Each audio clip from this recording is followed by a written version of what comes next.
Syedaralun beredar video viral sebuah momen petugas damkar yang baik hati mencoba membantu anak kucing yang terjebak di rumah yang terbakar.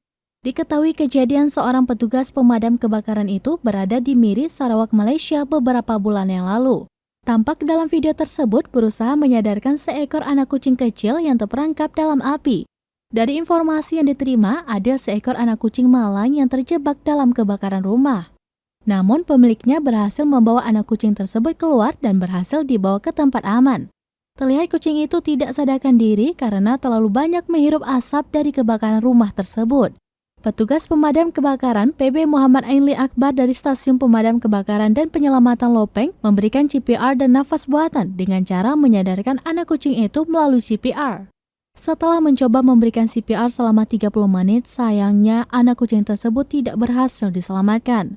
Walaupun banyak netizen yang sedih dengan kepergian kucing tersebut, banyak juga netizen yang mengucapkan terima kasih kepada petugas damkar karena telah mencoba yang terbaik.